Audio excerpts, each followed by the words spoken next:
রাসূল আকরাম সাল্লাল্লাহু আলাইহি ওয়াসাল্লাম বলেন, মান নাফাসা আন মুমিনিন কুরবাতাম মিন কুরাবিদ দুনিয়া নাফাসাল্লাহু আনহু কুরবাতাম মিন কুরাবি ইয়াউমিল কিয়ামা। প্রিয় ভাইরা, দুনিয়ার বুকে অনেক আছে ধনী আর অনেক আছে গরিব। আর ধনী গরিব যাই হোক, একজন ধনী হইলেও তার যে কোনো সময় বিপদ আসতে পারে, নাকি আসতে পারে না? বিপদ অবশ্যই আসতে পারে।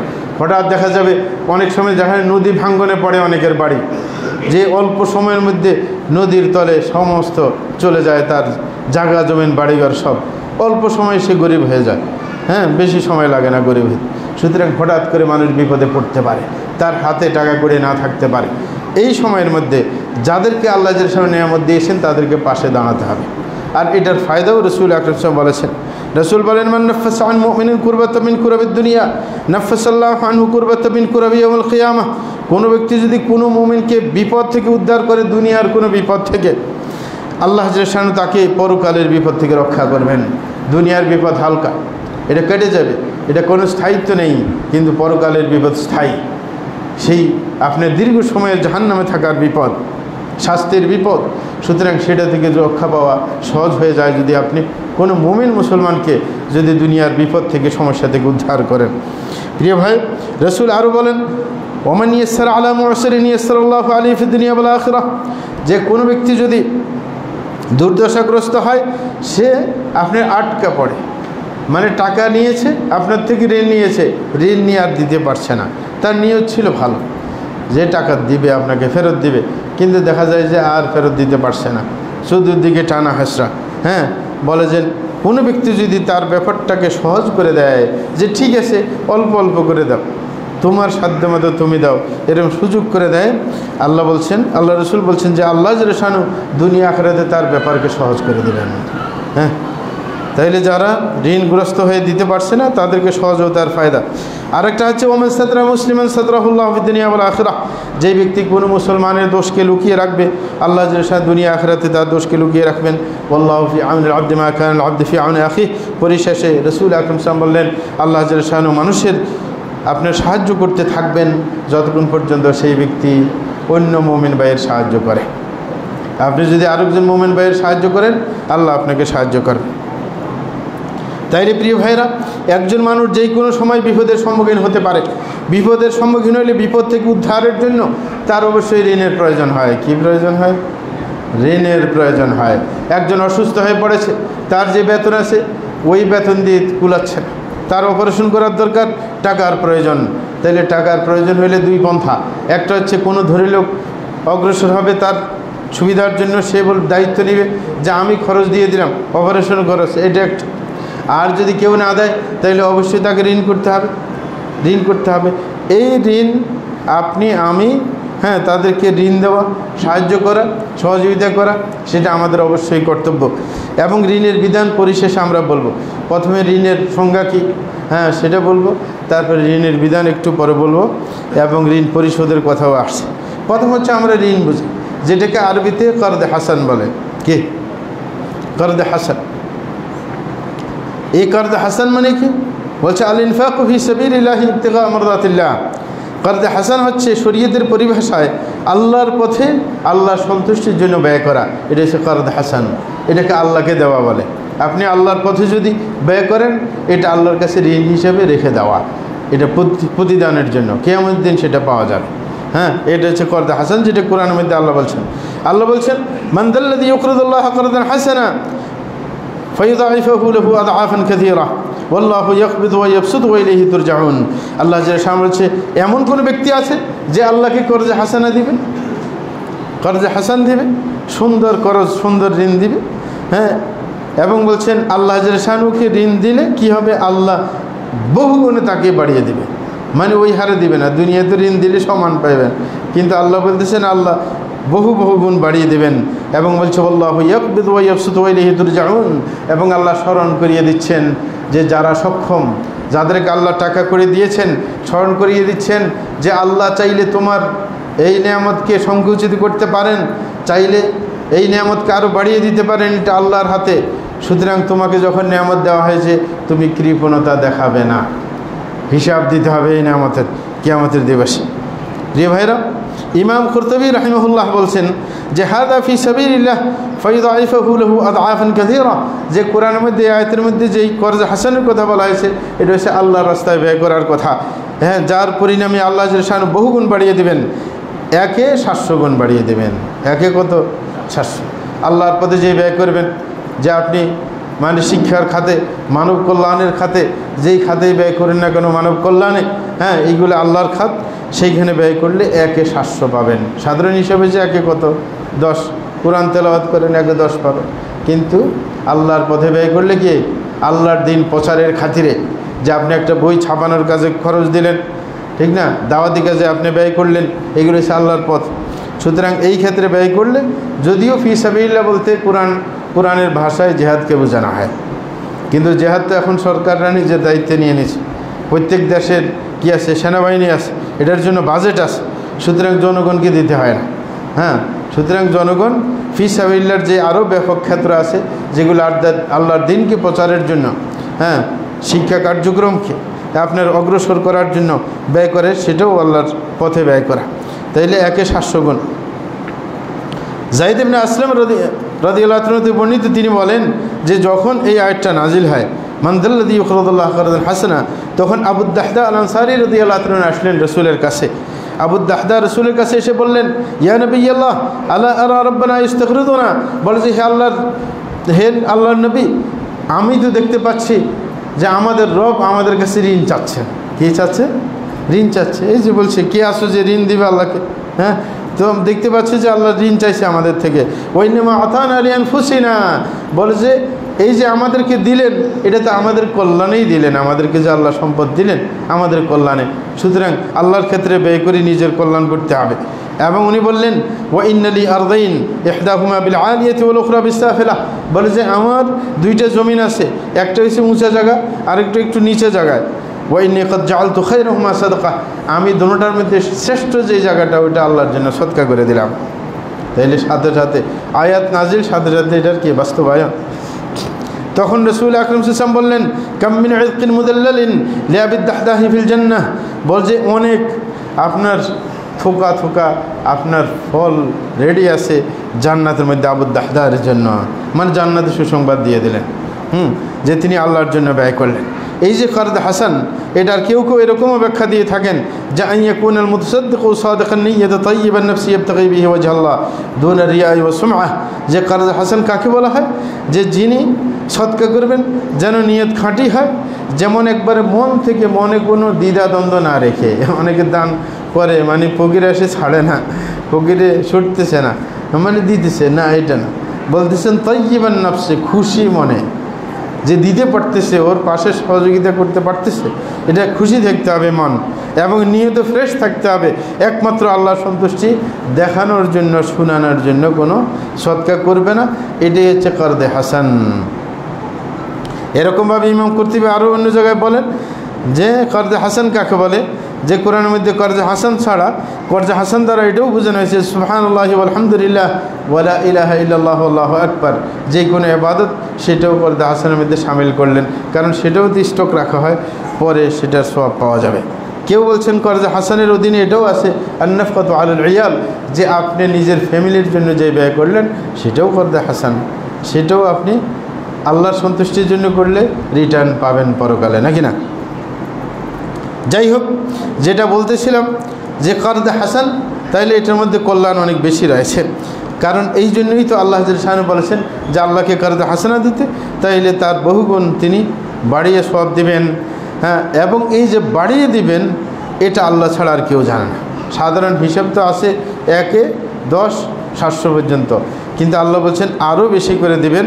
এইখানে ইমাম কুরতুবী বলছেন এই যে বেশি করে দিবেন এটার কোনো শেষ নাই, কারণ আল্লাহ অন্য জায়গায় বলছেন ওয়ায়ুতি মিন লাদুনহু আজরান আযীমা, আল্লাহ মহান প্রতিদান দিবেন, আর আল্লাহর কাছে মহান প্রতিদান জান্নাত। হ্যাঁ, এটা হচ্ছে সর্বোচ্চ প্রতিদান। সুতরাং মহান যখন দিবেন বলছেন তো জান্নাত দিয়ে দেবেন, ঠিক না? প্রিয় ভাইরা, এই ঋণের বিধান কি সেটা আমাদের জানা দরকার, এবং কোন পরিস্থিতি দিলে কত বেশি সওয়াব হয়। প্রথম কথা হচ্ছে যে কেউ যদি কাউকে ঋণ দেয় যে তার মধ্যে তার তেমন কোনো ফায়দা নেই, এমন যদি হয়, সাধারণ ঋণ দিল আর কি একজনকে, এত মানে বিপদে পড়ে নাই, এমনি চাইছে সাধারণ, তাহলে এটার একটা সওয়াব আছে। রাসূল বলছেন ইন্না আসসালাফা ইয়াজরি মাজরা শাতর সাদাকা, যে সাধারণ সদকা যেখানে কোনো মানে কাঠিন্যতা নেই, স্বাভাবিক, হ্যাঁ, যে একজন হঠাৎ কোনো জায়গায় এসে বলে আমার কয়েক টাকা দাও, হ্যাঁ, মানে এটা জটিলতায় পড়ে নাই, তাইলে এটা হচ্ছে অর্ধেক সদকার সওয়াব। মানে আপনি 100 টাকার ঋণ দিলেন, তাইলে 50 টাকা সদকা করার সওয়াব পাইলেন, কি অর্ধেক সওয়াব পাওয়া গেল, তাহলে কম না। কিন্তু যদি কোনো ব্যক্তি বিপদে পড়ে, আপনি তাকে ঋণ দিয়েছেন, বিপদে পড়ার কারণে যেটা দিয়ে সে বিপদ থেকে উদ্ধার হবে এবং তাকে আপনি দিতে না পারলে সময় দেন, তাহলে এটার সওয়াব আরও বেশি। একজন বিপদে ঋণ দেওয়ার পরে বিপদে পড়লো, পরবর্তীতে আপনি যদি তাকে ছাড় দেন যে পুরোটা না দিতে পারলে কিছু ছাড় কাট দিয়ে দাও, অসুবিধা নেই, সমস্যা নেই, তাইলে আল্লাহ আপনাকে একেবারে ক্ষমা করে দেবেন। যে আপনি ঋণ দিয়ে তার একটু সহজ করে দিলেন, কিছু কমিয়ে দিলেন বা দীর্ঘমেয়াদ দিলেন, যে অল্প অল্প করে পুরো 1-2 বছরে দেওয়া সমস্যা নেই, তারপরে দিয়ে দাও, এটার জন্য আল্লাহ কি করবেন, আপনাকে আমাকে ক্ষমা করে দিবেন। রাসূল আকরাম সাল্লাল্লাহু আলাইহি ওয়াসাল্লাম বলেন কানা রাজুলুন ইয়াদায়ুন নাস ফাকান ইয়াকুলু লিফাতাহ, একটা ধনী লোক ছিল, সে মানুষকে ঋণ দিত, তখন সে তার প্রাইভেট সেক্রেটারিকে বলল ইদা আতাইতা মুসিরান ফাতাজাওয়াজ আনহু, যদি ঋণ নেওয়ার সময় কোনো মানুষের কাছে যাও, সে যদি বলে আমি একটু সমস্যায় আছি, আমি দিতে পারছি না এখন, বলে যে তাইলে তাকে ক্ষমা করে দিও। বলছে আচ্ছা দেওয়া লাগবে না তোমার, বলছে আল্লাহ ইয়াতাজাওয়াজ আন্না, ও বলে যে কেন ছাড়ে দেবেন আপনি খালি গেলে, বলে যে হইতে পারে ওকে ছাড়ার কারণে আল্লাহ আমাকে ছেড়ে দেবে। পরবর্তীতে মৃত্যুবরণ করেছে, আল্লাহর সাথে সাক্ষাৎ হয়েছে, আল্লাহ বললেন যে তুমি মানুষকে ছাড় দিলে কেন, বলে যে আমি ছাড় দিলাম, আপনি যদি আমাকে ছাড় দেন, তখন বলছে আমি তোমাকে ছেড়ে দিলাম, যাক কোনো হিসাব নিলাম। এরকমভাবে কোনো ব্যক্তি যদি কোনো বিপদগ্রস্ত ব্যক্তিকে, যে ঋণ নিয়ে বিপদে পড়ছে আর দিতে পারে না, যদি তার ঋণটাকে কমিয়ে দেয় অথবা একবারে মাফ করে দেয়, আল্লাহ শানু কিয়ামতের দিবসে আল্লাহর ছায়া তাকে থাকতে দেবেন। বিশাল ব্যাপার। রাসূল বলছেন মান আনযারা মুসিরান আও ওয়াদা আনহু আদাল্লাহুল্লাহু ফি যিল্লিহি, মুসলিমের হাদিস। রাসূল বলছেন কেউ যদি কোনো ঋণ নিয়ে যদি দিতে না পারে, কষ্টে পড়ে, তাকে যদি সুযোগ দেয় অথবা পুরো ঋণটাকে মওকুফ করে দেয় যে আর ঋণ দিতে হবে না তোমাকে ফেরত, তখন আল্লাহ শানু কিয়ামতের দিবসে তাকে আল্লাহর ছায়ায় থাকতে দিবেন। এরকমভাবে আরেক হাদিসে রাসূল বলেন মান আনযারা মুসিরান কানা লাহু কুল্লু ইয়াউমিন সাদাকা, কোনো ব্যক্তি যদি ঋণগ্রস্তকে আপনার বিপদে পড়লে সময় দেয়, তাইলে প্রত্যেক দিন ওই আন্দাজ সদকা করার সওয়াব পাবে। আপনি একজনে কষ্টে পড়ে আপনার থেকে ঋণ নিল, মানে একটা টাইম পর্যন্ত, তাইলে আপনি প্রত্যেক দিন ওই পরিমাণ সদকা করার সওয়াব পাবেন। আগে যেটা অর্ধেক সদকার সওয়াবের কথা বলছি ওটা স্বাভাবিক, এটা হচ্ছে বিপদগ্রস্ত। একজনে বিপদে পড়ছে, আপনার থেকে ঋণ নিচ্ছে, আবার দিতে পারতেছে না, যদি আপনি তাকে সময় দেন, প্রত্যেক দিন ওই পরিমাণ টাকা সদকা করার সওয়াব। 1000 টাকা ঋণ দিলেন, প্রত্যেক দিন 1000 টাকা সদকা করার সওয়াব পাইলেন, টাকাও ফেরত পাইলেন, মানে লাভ অনেক। বলছে ওমান আনযারাহু বা'দা হিল্লি কানা লাহু মিথলাইহি ফি কুল্লি ইয়াউমিন সাদাকা, আর যদি আপনি একটা টাইম দিলেন, টাইম যদি অতিবাহিত হয়ে যায়, আবার যদি নতুন করে টাইম দেন, তাইলে প্রত্যেক দিন ডাবল সদকা করার সওয়াব। ধরেন বললো যে 1 মাস পরে আপনাকে 1000 টাকা ফেরত দিব, 1 মাস পর যখন চাইলেন বা সে আসি বললো যে আমি তো এই মাসে দিতে পারছি না, আমাকে আরেকটু টাইম বাড়িয়ে দিতে হবে, আপনি বললেন যে ঠিক আছে আগামী মাসে দেবে, তাইলে ওই দিন থেকে পরের 1 মাসে প্রত্যেক দিন 2000 টাকা করে সদকা করার সওয়াব, তাইলে আরও লাভ হইল না, মানে আরও বেশি লাভ হয়ে গেল। সুতরাং কম সওয়াব। এরকমভাবে হযরত বুরাইদা রাদিয়াল্লাহু আনহু এক হাদিস চমৎকার, এটা সাপোর্টে বলছে। রাসূল বলেন যে মান আনযারা মুসিরান ফালাহু বিকুল্লি ইয়াউমিন মিথলুহু সাদাকা। রাসূল একবার বললেন কেউ যদি ঋণ নিয়ে বিপদগ্রস্ত হয়, ফেরত দিতে পারে না, তাকে যদি কেউ সময় দেয়, তাইলে প্রত্যেক দিন সমপরিমাণ সদকা করার সওয়াব পাবে। আরেক হাদিসে রাসূল বলেন আরেক দিন মান আনযারা মুসিরান ফালাহু বিকুল্লি ইয়াউমিন মিথলিহি সাদাকা, যে রাসূল বলছেন কেউ যদি ঋণগ্রস্তকে সময় দেয়, তাইলে প্রত্যেক দিন আপনার ডাবল সদকা করার সওয়াব হবে। তাইলে 2 দিন 2টা বলছেন। হযরত বুরাইদা বলছেন আমি রাসূলকে জিজ্ঞাসা করলাম যে আপনি একদিন একরকম বললেন, আরেক দিন আরেক রকম বললেন, কারণটা কি, আমি তো বুঝতে পারি নাই। তখন রাসূল ব্যাখ্যা দিচ্ছেন, বলছেন লাহু বিকুল্লি ইয়াউমিন সাদাকা ক্বাবলা আন ইয়াহিল্লা দাইন, আমি বলছিলাম যে যদি সময় দেয়, মানে টাইম আসার আগে, তাইলে সমপরিমাণ সদকার সওয়াব পাবে। বলছে ফাইদা হাল্লাদ দাইন ফানযারা ফালাহু বিকুল্লি ইয়াউমিন মিথলিহি সাদাকা, আর যখন বলছিলাম যে ডাবলের কথা, তখন হচ্ছে ডেট পার হয়ে যাওয়ার পর, যে ডেট একটা পার হয়ে গেছে, তারপরে যদি আরও সময় বাড়িয়ে দেয় তখন প্রত্যেক দিন ডাবল সদকা করার সওয়াব পাবে। তাইলে হিসাব পাওয়া গেল নাকি? তাইলে এখন 3 রকম হইল। স্বাভাবিক ঋণ যেগুলো বিপদগ্রস্ত না, সেইগুলো দিলে অর্ধেক সওয়াব। আর যদি কোনো বিপদগ্রস্ত মানুষ ঋণ দিয়েছেন, ঋণ নিয়ে পরিশোধ করতে কষ্ট হচ্ছে, তাকে যদি আপনি সময় দেন এবং সে প্রথম ডেট পর্যন্ত প্রত্যেক দিন সমপরিমাণ সদকা করার সওয়াব, ডেট ওভার হইলে নতুন ডেট দিলে আবার কি ডাবল সদকা করার সওয়াব পাচ্ছেন, কম না। আর হাদিসে রাসূল বলেন যে রাআইতু লাইলাতা উসরিয়া বি আলা বাবিল জান্নাহ মাকতুবান আস-সাদকাতু বি'আশরি আমসালিহা। বলে যে যখন আমাকে ইসরায় নেওয়া হয়েছে, রাসূল আকরাম সাল্লাল্লাহু আলাইহি ওয়াসাল্লামের ইসরা মেরাজ হয়েছে না, যে রাসূলকে উঠিয়ে নেওয়া হয়েছে আল্লাহর কাছে, তখন সেই রাত্রে বলে যে আমি যখন জান্নাত দেখতে গেছিলাম তখন জান্নাতের গেটের মধ্যে লেখা দেখছিলাম আস-সাদকাতু বি'আশরি আমসালিহা ওয়াল কারদু বি-8 বলছেন সদকা করলে আপনার 10 গুণ পাওয়া যায় আর ঋণ দিলে 18 গুণ সওয়াব পাওয়া যায়। কি মানে এটা যখন লেখা দেখলাম আমি বললাম ইয়া জিবরিল মা বালুল কারদি আফদালু মিনাস সাদাকা। বলে যে হে জিবরিল, বলে যে ঋণ দিলে তো আবার পাওয়া যায়, কিন্তু সাধারণ দানের চাইতে ঋণের সওয়াব বেড়ে গেল কি জন্য? এটা তো অযৌক্তিক কথা। কি ঋণ দিলে আপনার টাকা তো ফেরত পাওয়া যায়, কিন্তু দান করলে তো একবারে শেষ, হ্যাঁ নিঃশর্তভাবে দেওয়া হলো, কিন্তু তারপরেও কেন ঋণের সওয়াবটা বেড়ে গেল, ঘটনা কি? তখন উনি বললেন, ব্যাখ্যা দিলেন হযরত জিবরিল। কি ব্যাখ্যা দিলেন? বললেন লিআন্না সাইলি ইয়াসরু ইনদাহ, বলে যে সদকা দিলে কম সওয়াব কেন? কারণ যেই ব্যক্তি ভিক্ষা করতে আসে তা সে এমন না যে তার কাছে কিছু নাই, তার কাছে কিছু টাকা আছে, আরও বাড়তে নেওয়ার চেষ্টা করতেছে, তাহলে তার কাছে কিছু আছে নাকি নাই? ব্যালেন্স কিছু আছে না, ফকিরের ব্যালেন্স আছে, তারপরে সে বাড়তি চাইতেছে।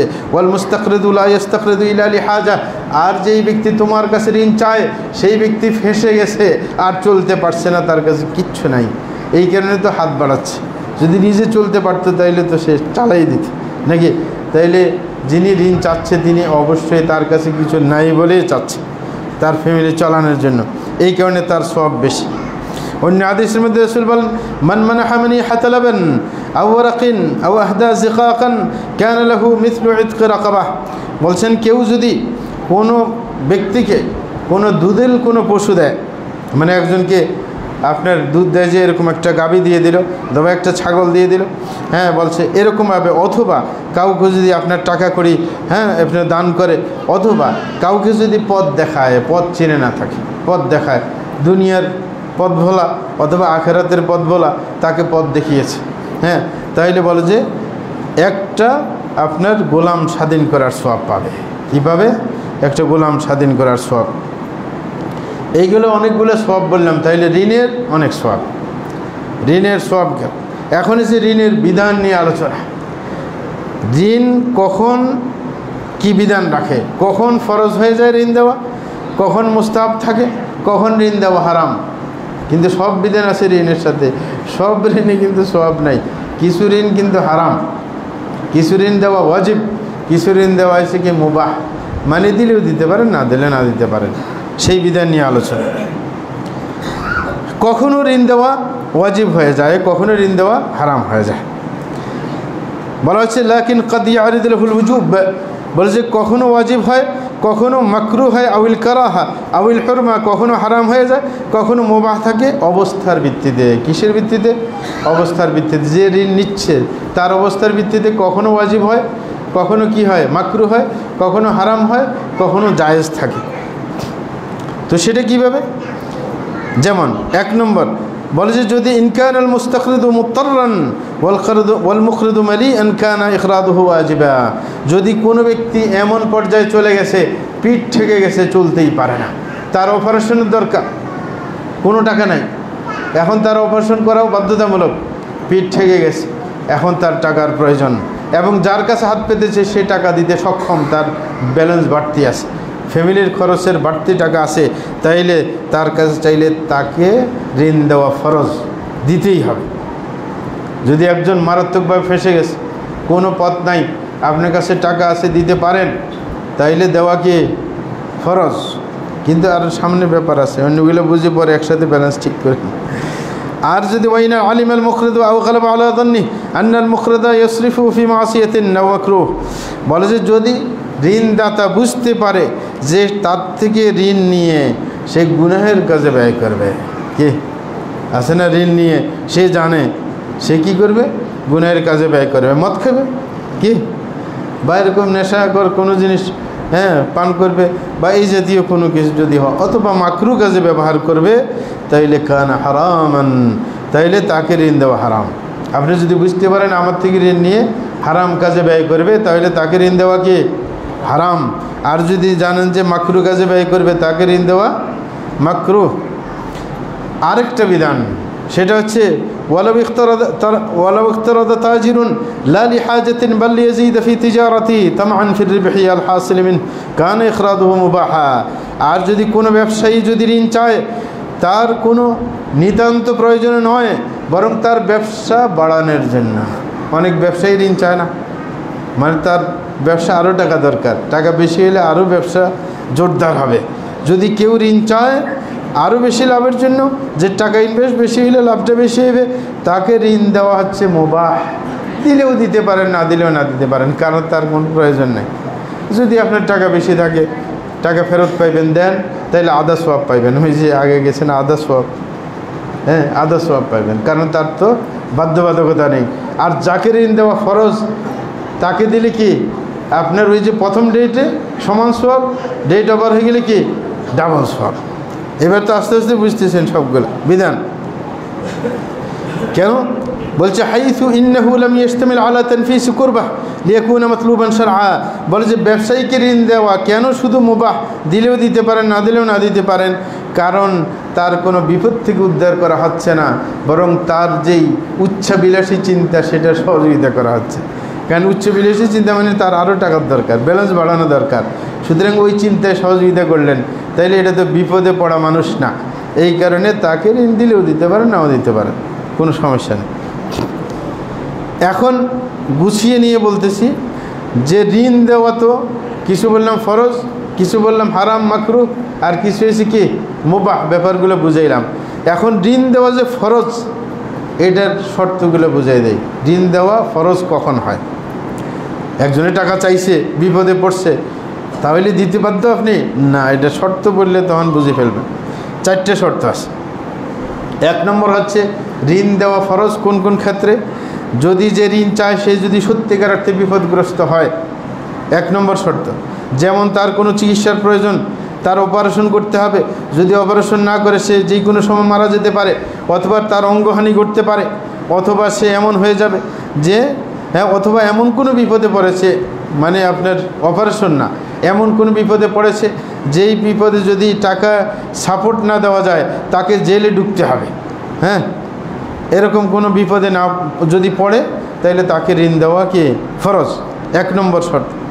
2 নম্বর হচ্ছে যে যদি ও আল্লাহ তানদেফা দরুরত ইল্লা বিকরদ, যে আপনি সে বিপদগ্রস্ত ঠিকই আছে, কিন্তু এই বিপদ থেকে উদ্ধার করার আর কোনো সোর্স নাই, এটা প্রমাণিত হইতে হবে। সোর্স থাকলে কিন্তু আবার ফরজ হবে না। তাহলে 1 নম্বর হচ্ছে সে বিপদগ্রস্ত, তার টাকা লাগবেই লাগবে, নাহলে সে ক্ষতিগ্রস্ত, এটা পাওয়া গেলে যদি দ্বিতীয়টা না পাওয়া যায় তাহলে আবার ফরজ হবে না। দ্বিতীয়টা কি? যে তার অন্য কোনো পথ নাই, যদি অন্য কোনো পথ থাকে তাহলে আপনার উপর ফরজ হবে না। কি পথ?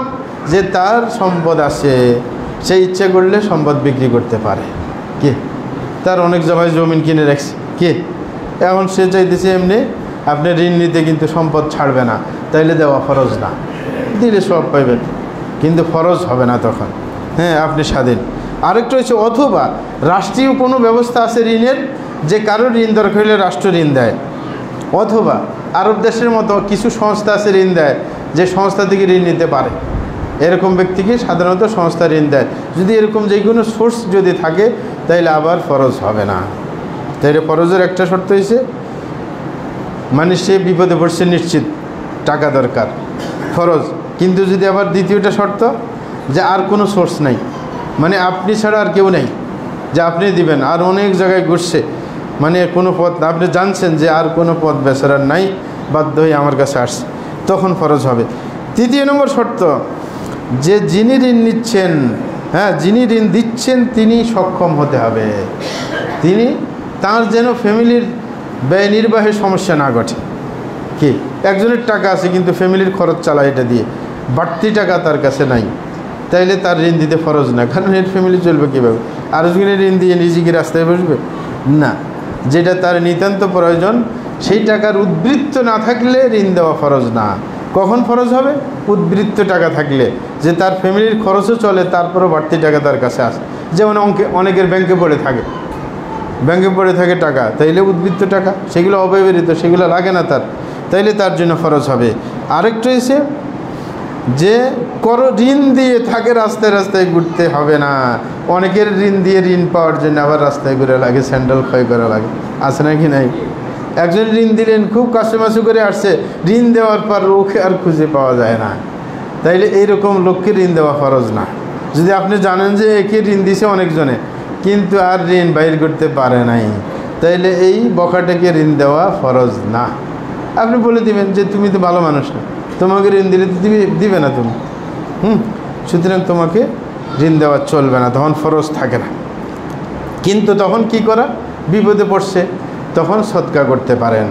হ্যাঁ, আর যদি বাড়তি টাকা আসে, ওই যে ঋণ দিয়ে তারপরে পরবর্তীতে আপনি না দিতে পারলে সদকা করে দিলেন, এটা আছে। যেমন আরব দেশে আরব দেশে আল্লাহ যে ব্যাংক সিস্টেম করছে, মানে প্রত্যেকের স্যালারি অনুযায়ী বাড়িঘর বানাইতে হইলে তারা ঋণ দেয়। তা আমি একদিন এক অফিসারকে জিজ্ঞাসা করলাম যে তোমরা যে ঋণ দিতেছ বাইরের মানুষকে, ওই বেচারা যদি বাড়িতে গিয়ে আর না আসে, ঠিক না, মানে চলে গেছে, মানে একটু হচ্ছে খুরুজে গেলে তো মানে টাকা ফেরত দিতে বাধ্য, তখন তো আইনে পড়বে। কিন্তু যদি খুরুজে যায় নাই, ছুটিতে গিয়ে আর আসলো না, তাইলে তুমি টাকা পাইবে কেমন? তুমি কি ওইখানে যাই কেস কামারি করবে? বলছে না, এইগুলো হচ্ছে আমাদের একটা পলিসি, মানে আমরা বাইরের মানুষকে সাধারণ সদকা করা আমাদের জন্য নিষেধ, টাকা দেওয়া। তখন আমরা এই সিস্টেম করছি যে ঋণ দিব, ঋণের সব পাওয়া যাবে, ফেরত দিলে তো ভালো, আর না হইলে এটা কি দান হয়ে যাবে, সদকা হয়ে যাবে, মানে সদকা। হ্যাঁ, আমরা এটার পিছনে আর পড়তে যাব না, তাহলে সেটা ভিন্ন। তাইলে এরকম দিতে পারেন, যার বিপদে পড়ছে দেখেন আবার এ দিবে না, তাইলে ঋণ দেন, নামকে আসতে দিল, নাইলে সদকা হয়ে যাবে। কারণ আপনার তো লস নেই, ঋণের সবটা তো পাইতেছেন, তারপর সদকা হয়ে যাবে। হ্যাঁ, এটার সব। এই ঋণ কেউ বলতে পারেন রসুল আকরম সাল্লাল্লাহু আলাইহি ওয়াসাল্লাম কি ঋণ নিয়েছেন, দিয়েছেন? অনেকে আবার রসুলেরটা খোঁজে নাকি না। রসুল আকরম সাল্লাল্লাহু আলাইহি ওয়াসাল্লাম হযরত আব্দুল্লাহ ইবনে আবি রাবিআ আল মখজুমি একজন সাহাবী, তিনি বলছেন রসুল আকরম সাল্লাল্লাহু আলাইহি ওয়াসাল্লাম আমার থেকে 40,000 দিরহাম ঋণ নিয়েছেন। কি কত? 40,000 দিরহাম। বলছে ফাজা আমালুন ফাদাফাউ ইলাইয়া, যখন সম্পদ পেয়েছেন, আপনার এরকম সম্পদ আসছে ওনার হাতে, তখন আমাকে ফেরত দিয়েছেন। এবং সাথে সাথে বলেছেন ইন্নামা জাযাউস সালাফি আল হামদু ওয়াল আদা, বলে যে একজনের ঋণ দিলে আপনার দায়িত্ব থাকে যে সেটাকে সঠিকভাবে পরিশোধ করা এবং প্রশংসা করা, যে তাকে একটু দোয়া করে দিল যে তুমি আমার বিপদের সময় আমার পাশে দাঁড়িয়েছিলে, হ্যাঁ, এরকম তাকে একটু দোয়া টোয়া করে দিল। আবু দারদা রাদিয়াল্লাহু তাআলা আনহু বলছেন যে লাআন উখরিদা মুসলিমান দিনারাইনি থুম্মা ইরুদ্দানি থুম্মা উখরিদুহুমা আহাব্বু ইলাইয়া মিন আন আতাসাদ্দাকা বিহিমা। আবু দারদা রাদিয়াল্লাহু সুন্দর একটা পলিসি বললেন, বলে যে আমি যদি কোনো মুসলমানকে 2 দিনার ঋণ দেই, সে যদি আবার ফেরত দেয়, আবার আমি এই টাকা আবার ঋণ দেই আরেকজনকে, আবার যদি সে ফেরত দেয়, এটা আমার জন্য অনেক ভালো সদকা করার চাইতে, কারণ আমি তো সদকা এমনি পাইতেছি। কি তাইলে আপনি এমন কিছু টাকা ইনভেস্ট করেন ঋণের ক্ষেত্রে। যেমন কিছুদিন আগে দেখলাম যে আব্দুল্লাহ বিন আব্দুর রাজ্জাক ঋণের একটা প্রকল্প চালু করছে, ভালো। এরকম প্রত্যেক এলাকায় এরকম থাকা দরকার। মানব কল্যাণে কিছু অর্থ আপনার বিনিয়োগ করা হইল, সেটা শুধু ঋণের জন্য, যে মানুষকে ঋণ দেওয়া হবে, আবার ফেরত নেওয়া হবে, আবার ঋণ দেওয়া হবে। সুতরাং এটার সব, সে তার সব নিজের থেকে দিবে না, মানুষের টাকা। প্রত্যেক মানুষে এরকম যদি প্রত্যেক এলাকায় এরকম ঋণের ব্যবস্থা করে, তাইলে যারা দিনদার মানুষ আছে, গাফলাবাজ না, অনেকের ঋণের প্রয়োজন হয়, ঋণ নিয়ে তার সমস্যা ছাড়লো, পাশাপাশি আপনি আমি সবাই সওয়াবও পেয়ে গেলাম, সৎকার সওয়াব পেয়ে গেলাম, সেটা একটা ভালো ব্যাপার। আস্তাগফিরুল্লাহ লি ওয়া লাকুম ওয়া লিসাইরিল মুসলিমিন ইন্নাহু হুয়াল গফুরুর রহিম।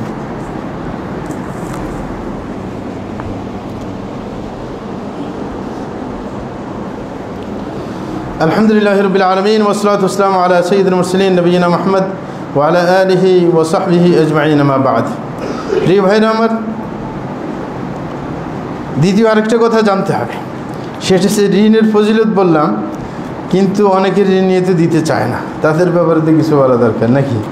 হ্যাঁ, দ্বিতীয় কথা হচ্ছে আপনি ঋণ নেবেন, পরিশোধের চিন্তা থাকতে হবে বাধ্যতামূলক।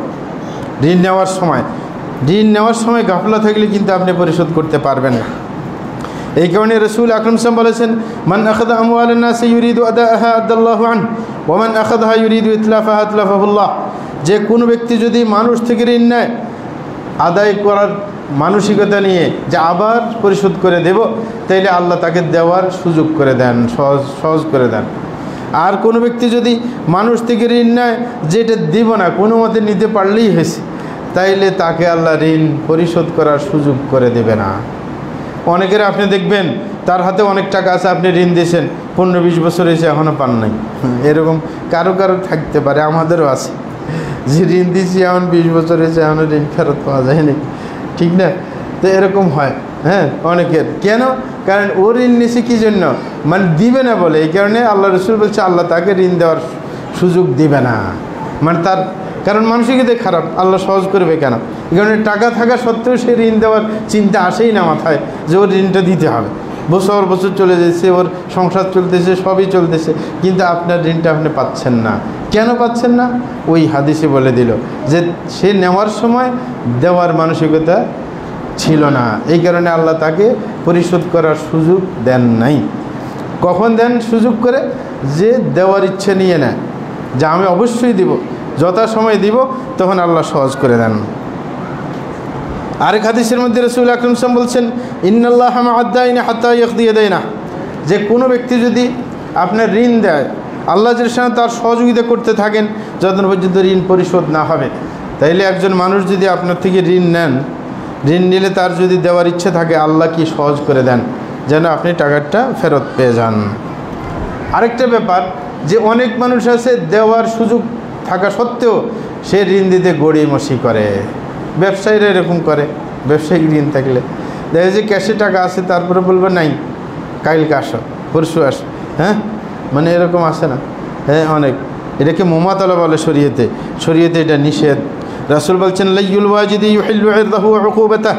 যে কোনো ব্যক্তি যদি তার হাতে টাকা আছে কিন্তু সে আরেকজনের পাওনা নিয়ে গড়িমসি করছে, তাইলে তাকে তার ইজ্জত হনন করা হালাল হয়ে যায় এবং তাকে শাস্তি দেওয়া হালাল হয়ে যায়। কি? একজন কাছে টাকা আছে কিন্তু ঋণ পরিশোধ করছে না, তাইলে তাকে রাষ্ট্র চাইলে কি করতে পারে? তাকে শাস্তি দিতে পারে, তাকে বন্দি করে রাখবে জেলের মধ্যে। আরব দেশে এগুলো আছে, টাকা না দিতে পারলে বন্দি করে দেবে, জেলে দিয়ে দেবে। হ্যাঁ, যতক্ষণ পর্যন্ত টাকা না দিবে ততক্ষণ জেলে থাকো, ঠিক না? তাইলে আপনার টাকা থাকা সত্ত্বে না দিলে এটা কি? তার ইজ্জত হনন হবে, মানে সে উল্টাপাল্টা বললে গুনাহ হবে না। সে যদি আসি 2-1টা গালি দেয় ভালো করে, কি একজন ঋণ পাইতেছে না, অথচ সে দিতে পারবে, তার ইজ্জত নষ্ট হইলে এটা শরীয়তে জায়েজ, কারণ সে ইজ্জত নষ্ট হওয়ার কাজ করছে। কি? তার হাতে টাকা আছে, তারপরেও কেন দিবে না? হ্যাঁ, তাহলে তার ইজ্জতকে রক্ষা করা এটা ইসলামের দায়িত্ব না। কিন্তু সাধারণত মুসলিমের ইজ্জত হনন না করা হয়েছে শরীয়তের কথা, কিন্তু তাকে যদি গালে দেয় কোনো সমস্যা নেই, কারণ এই বেচারা টাকা আছে, ফেরত দেয় না কেন? আরেকটা বিষয় রাসূল বলছেন, মাতলুল গানি ইয়াযুলমুন। কেউ যদি ঋণ পরিশোধ করতে পারে, সে যদি গড়িমসি করে, তাহলে সেটা ওই ব্যক্তির উপর জুলুম করার পর্যায়ে, এই যে জুলুম করা হইল, কারণ তার অধিকার সময় মতো ফেরত দিচ্ছে না, এটা জুলুম তার উপর। ঋণ যদি আপনার থাকে, আপনি যদি মৃত্যুবরণ করেন, ভয়াবহ অবস্থা চলবে। রাসূল এই ব্যাপারে সতর্ক করে দিলেন। হযরত জাবের রাদিয়াল্লাহু আনহু থেকে বর্ণিত, তিনি বলেন, তুফি রাজুলুম মিন্না ফাগাসসালনাহু ওয়া হান্নাতনাহু ওয়া কাফফান্নাহু সুম্মা আতাইনা বিহি রাসূলুল্লাহ সাল্লাল্লাহু আলাইহি ওয়াসাল্লাম লিউসাল্লি আলাইহি ফাকাতা খুতান সুম্মা ক্বালা আলাইহি দাইন। বলে যে একজন ব্যক্তিকে আমরা গোসল দিলাম এবং তাকে কাপড় লাগাইলাম, কাফন করলাম এবং শেষ পর্যন্ত রেডি করে রাসূলের সামনে নিয়ে আসলাম জানাজার নামাজ পড়ার জন্য। রাসূল একটু করে সামনে আসলেন, আসে জিজ্ঞাসা করলেন আলাইহি দাইন, যে এই ব্যক্তির কোনো ঋণ আছে কিনা, মানে যে মরে গেছে এর কোনো ঋণ আছে কিনা। হ্যাঁ, তখন আমরা বললাম আলাইহি দিনারান। বলে যে 2টা দিনার তার ঋণ আছে। কয় দিনার? দিনার মানে স্বর্ণের কয়েন আর কি, আগের যুগে। হ্যাঁ, 2টা দিনার ঋণ আছে। তখন রাসূল বললেন, আমি তাহলে তার নামাজ পড়াইব না, কে তার সালাত পড়াবো না, জানাজা পড়াবো না। তখন আবু কাতাদা এটার দায়িত্ব নিলেন। আবু কাতাদা বললেন যে ঠিক আছে, আমি 2 দিরহাম আমি দিয়ে দিব, অসুবিধা নাই। তখন রাসূল আকরাম সাল্লাল্লাহু আলাইহি ওয়াসাল্লাম তার জানাজার দায়িত্ব নিলেন, যে ঠিক আছে তুমি দায়িত্ব নিলে। এমনকি অন্য বর্ণনায় আছে, যখন আবু কাতাদা বললেন যে 2টা দিনার আমি দিয়ে দিব, রাসূল বললেন হাক্কাল গরিম ওয়া বারিআ মিনহুমাল মাইয়িত, যে তাহলে যিনি পাওনাদার, হ্যাঁ, তার অধিকারটা পাওয়া গেল এবং মৃত ব্যক্তি এখন রক্ষা পেল, তাইলে আমি নামাজ পড়াইতে পারি। তাইলে ঋণের ভয়াবহতা কতটুকু, যে রাসূল নামাজ পড়াইতে অস্বীকৃতি জানিয়েছেন। অন্য বর্ণনায় আছে আবু কাতাদাকে রাসূল বললেন বলছে মা সানাআতিদ দিনারান, বলছে 2টা দিনারের কী অবস্থা, কী হইল শেষ পর্যন্ত? বলে যে শেষ পর্যন্ত আবু দারদা বললেন ঠিক আছে আমি দিয়ে দিচ্ছি, মানে প্রথমে তো ওয়াদা করছেন, তারপরে রাসূল কতক্ষণ পরে জিজ্ঞাসা করে যে এটা কী হয়েছে, শেষ পর্যন্ত সমাধান হয়েছে? আবু দারদা লাস্ট পর্যন্ত বলছে আমি ওরে দিয়ে আসছি, টাকা দেওয়া হয়ে গেছে, নিশ্চিত কোনো সমস্যা নেই আর। তখন রাসূল বললেন আল-আনা বারাদাত জিলদাতু, বলে যে এখন সে শাস্তিমুক্ত হইল, না হইলে তাকে আগুনে দগ্ধ করা হবে। তাইলে ঋণের জন্য আপনার কি শাস্তি প্রাপ্ত হতে হবে? কোথায়? বারজাখী জীবনে। কোথায়? বারজাখী জীবনে। বারজাখী জীবন মানে কোনটা? মৃত্যুর পরে কবরের জীবন, যেটা এই জীবনে শাস্তির সম্মুখীন হতে হবে।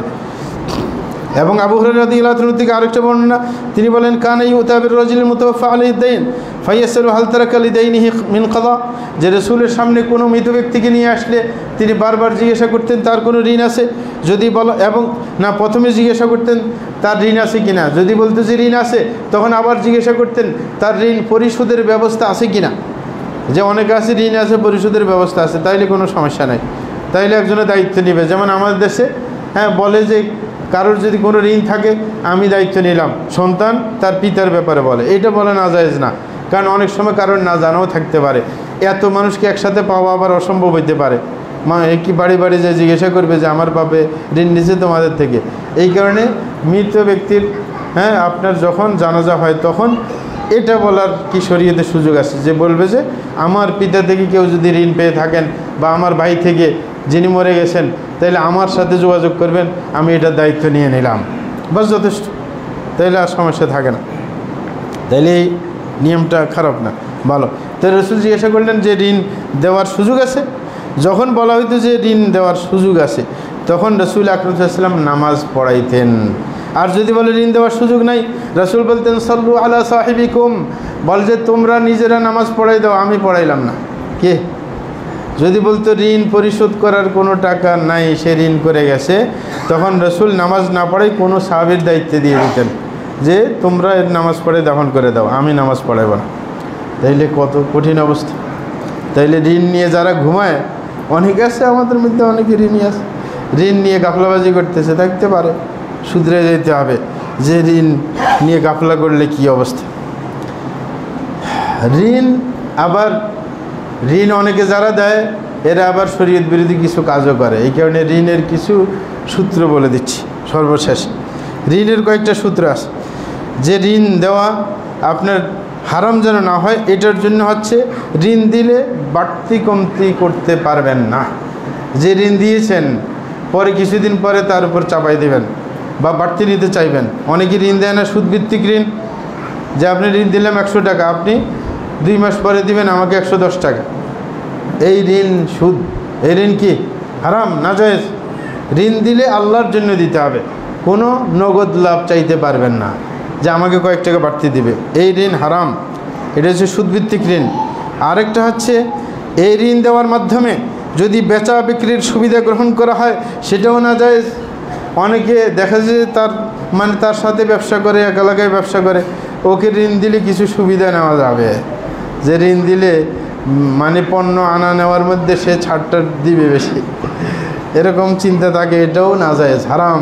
তাইলে আপনি ঋণ নিয়ে সুবিধা গ্রহণ করলেন, যে একজনে সে পাইকারি জিনিসপত্র সাপ্লাই দেয়, তার ঋণের দরকার, সে চট করে সবাই দিয়ে দেয়, যে দিলে ওর থেকে সুবিধা পাওয়া যাবে, তাইলে আমাকে কম দামে জিনিস দেবে, ঠিক না, কম দামে দেবে, এই সমস্ত মানে যে কোনো টার্গেট মাথায় রেখলে এটা হারাম হয়ে যাবে। ঋণ হবে একমাত্র আল্লাহর জন্য, ঋণ হবে একমাত্র আল্লাহর জন্য, কখনো সুবিধা দুনিয়ার সুবিধা নিতে পারবে না। আরেকটা হচ্ছে 3 নম্বর শর্ত হচ্ছে যে ঋণের মধ্যে শর্ত আছে, এমন কোনো শর্ত দিতে পারবে না যে আদায়ের ক্ষেত্রে যিনি আদায় করবেন তার জন্য সমস্যা না ঘটে।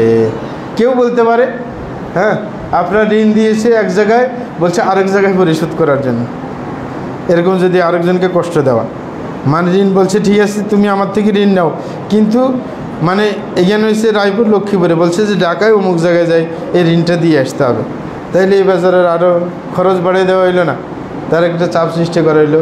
হ্যাঁ, অথচ নিজে যাওয়া দরকার হইলে আরেকজনের চাপাই দিল কাজটা, তাহলে এটাও একটা সুবিধা নেওয়া হইলো না। এই সুবিধা নেওয়াও কিন্তু শরীয়তে হারাম।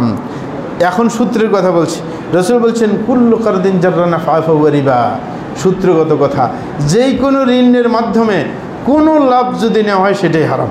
সূত্র হয়েছে এই তিনটা সূত্রের মূল সূত্র এই হাদিসটা, যে যেই কোনো ধরনের লাভ নিলেই হারাম হয়ে যাবে। এই কারণে সালফে সালিহিনরা কাউকে ঋণ দিলে তার ঘরের ছায়ার নিচেও বসতে চাইতেন না, তার বাড়িতে দাওয়াত খাইতে চাইতেন না। যে ঋণ নিছে সে আমাকে দাওয়াত খাওয়ায়, হ্যাঁ না আপনি দাওয়াত নেবেন না, যে ঋণ নেওয়ার কারণে সুবিধা নেওয়া হইল, হ্যাঁ এই কারণে সেগুলো করা যাবে না। সুন্দর কথা, আবু বকরের একটা হাদিস থেকে দলিল, তিনি বলতেছেন আতাইতুল মদিনা ফালাকিতু আব্দুল্লাহ ইবনে সালাম, বলছে আমি মদিনায় আসলাম, আব্দুল্লাহ ইবনে সালামের সাথে আমার সাক্ষাৎ হয়। তিনি বললেন আলা তাজিউ ইলাল বাইত হাত্তা উতাইমিকা সাওয়িকান আও তামরা, বলছে তুমি কি আমার বাড়িতে একটু বেড়াইতে আসবে না? বেড়াইতে আসলে তোমাকে আমি আপনার ছাতু খাওয়াইবো আর খেজুর খাওয়াইবো। বলে যে আমরা গেলাম, তার ঘরে যাওয়ার পর আমাদেরকে ছাতু খাওয়াইলেন, খেজুর খাওয়াইলেন। তারপর বললেন ইন্নাকা বিআরদিন আর রিবা ফি ফাশ, বলে যে তুমি যে এলাকায় থাকো ওই এলাকার মধ্যে কিন্তু সুদের কাজ কারবার বেশি। কী বেশি? সুদের কাজ কারবার বেশি, মানে ওকে দাওয়াত দিয়ে ওরে ওয়াজ করতেছে আর কি। বলে যে ফাইন কানা লাকা আলা রাজুলিন দাইন ফাহাদা ইলাইকা হাবলাতাম মিন আলাফিন আও শাঈর আও হাবলাতাম মিন তাবনিন ফালা তাকবাল ফাইন্না যালিকা মিন আর-রিবা।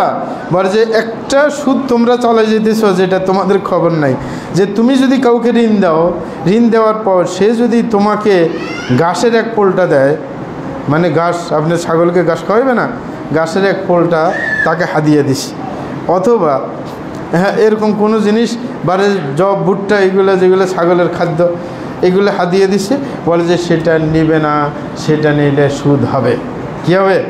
সুদ হবে। তো উনি বুঝিয়ে দিলেন। আরেকটা হাদিস আশ্রম থেকে বর্ণিত, তিনি বলেন আন্না রাজুলান কানা লাহু আলা সাম্মাকিন 20 দিরহামা, যে একজন ব্যক্তি একজন মাছ বিক্রেতাকে 20 দিরহাম দিছে। কয় দিরহাম দিছে? 20 দিরহাম। দেওয়ার পর সে কী করতেছিল, মাছ বিক্রেতা যখন ঋণ দিছে সে প্রত্যেক দিন তাকে মাছ হাদিয়ে দেয়। কী দেয়? মাছ হাদিয়ে দেয়। দিয়ে আবার খেয়াল রাখে যে হাদিয়ে কী কী দিছে। তো এই মাছ বিক্রেতা একদিন ওনাকে জিজ্ঞাসা করলো যে আমি তাকে হাদিয়ে দিছি, এত কয়েকদিনে মিলে মোট মিলে হাদিয়ার পরিমাণ আসছে 13 দিরহাম। কত? মানে সে আমাকে ঋণ দিছে কত? 20 দিরহাম, আর আমি তাকে হাদিয়ে দিছি কত দিরহাম? 13 দিরহাম। তো এখন কি হবে, আমাকে কত দিতে হবে? 20 দিরহাম দিব নাকি? তখন আশ্রম রাহিমাহুল্লাহ তিনি ফতোয়া দিলেন, বললেন যে ইবনে আব্বাসের কাছে জিজ্ঞাসা করো। আব্দুল্লাহ ইবনে আব্বাসের কাছে, উনি কি বলেন এটা? আব্দুল্লাহ ইবনে আব্বাসের কাছে জিজ্ঞাসা করছে, বললেন যে তুমি তাকে মাত্র 7 দিরহাম দিবে। কত? 7 দিরহাম। তোমাকে 20 দিরহাম দিতে হবে না, কারণ তুমি তো দিয়ে দিছো 13 দিরহাম। 13 দিরহাম দিয়ে দিছো, তাইলে হাদিয়ে দিলে এটা গ্রহণযোগ্য না, এটা ওই টাকা থেকে কাটা যাবে। আরেকটা পয়েন্ট বলে শেষ করতেছি, সেটা হইতেছে যে ঋণ নিলে তো বাড়তি দেওয়া যাবে না, এটা তো কিন্তু কথা। কিন্তু কেউ যদি ঋণ আপনাকে দিয়েছেন, কিন্তু আপনি মনে করছেন যে এই বেচারা আমাকে ঋণ দিয়েছে, অনেক বেশি উপকার হয়েছে তার ঋণ দিয়ে, আপনি যদি সাথে বাড়তি কিছু দিয়ে দেন দেওয়ার সময়, অন্য সময় সুবিধা না, দেওয়ার সময় আপনি যখন ঋণটা পরিশোধ করতে যাবেন, যদি আপনি বাড়তি কিছু তাকে দিয়ে দেন সেটা দেওয়া জায়েজ, সেটাতে জায়েজ। মানে আগে কোনো শর্ত না থাকলে এমনিতে আপনি নিজের উদ্যোগে দিয়ে দিলেন, কত বাড়তি টাকা না দিলেন, কিছু হাদিয়া সাথে নিয়ে গেলেন, কোনো সমস্যা নেই। যেটার প্রমাণ হচ্ছে রসুলের এক হাদিস, যে হজরত আবু রাফে থেকে বর্ণিত, তিনি বলেন রসুল আকরম সাল্লাল্লাহু আলাইহি ওয়াসাল্লাম একজন থেকে একটা উটের বাচ্চা সদকা নিলেন, এই ঋণ নিলেন যে উটের বাচ্চা একটা আমাকে দাও। দেওয়ার পর যখন সদকার উট আসছে তখন আমাকে আদেশ করলো যে ওই ব্যক্তির ঋণটা ফেরত দাও। কী নিছে? উটের বাচ্চা নিছে। তখন হজরত আবু রাফে ওই উটের পালের মধ্যে গিয়ে দেখলো যে উটের বাচ্চা নাই, সবগুলো বড় বড় উট। তখন আসে বললো যে আমি তো বাচ্চা পাইতেছি না, বলে যে এই বড় উট একটা দিয়ে দাও।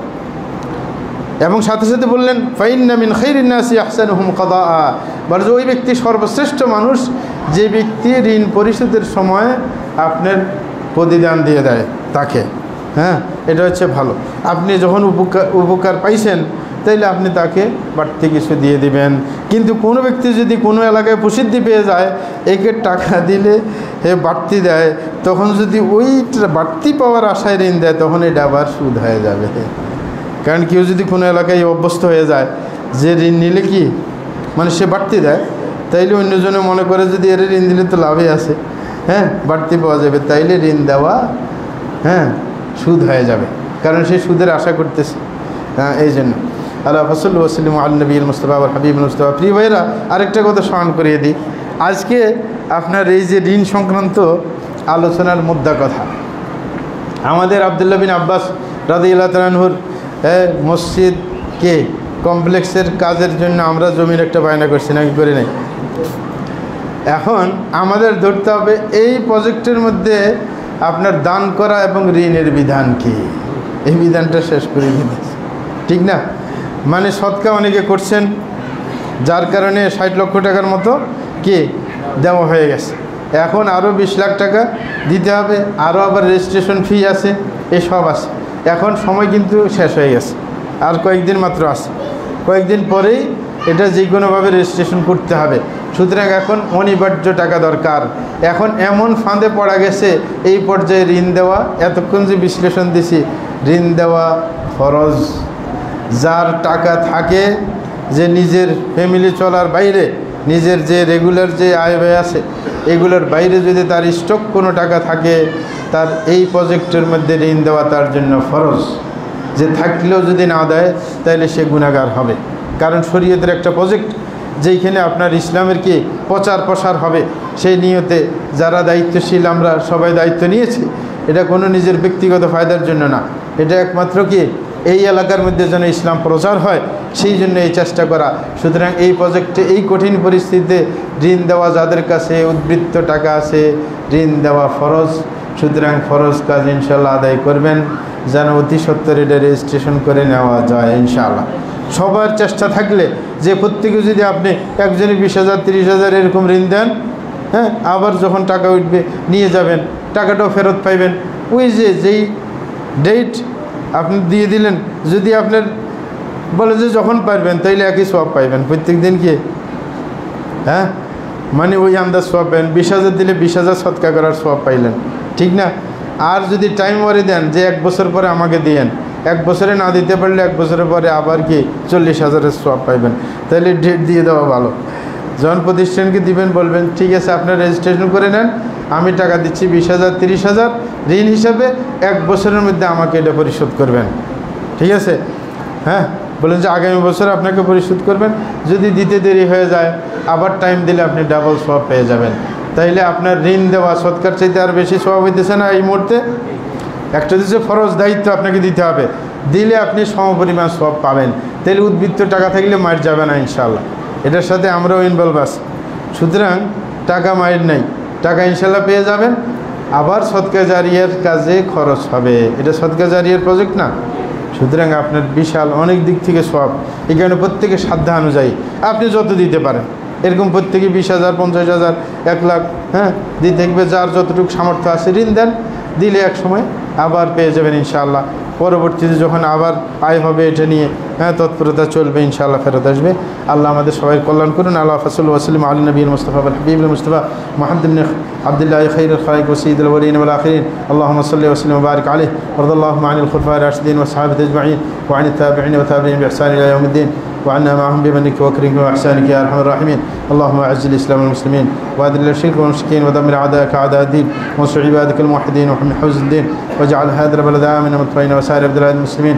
اللهم وفق إمامنا وولاة أمورنا لكل ما تحب وترضى وخذ بنواصيهم إلى كل خير وهدى. اللهم أصلح قلوب نياتهم يا رب العرش العظيم. اللهم نسألك الجنة وما خير بها من قول وعمل، ونسألك أن تجعل كل قضاء قضيته لنا خير يا رب العرش العظيم. وصلى الله على نبينا محمد وعلى آله وصحبه أجمعين.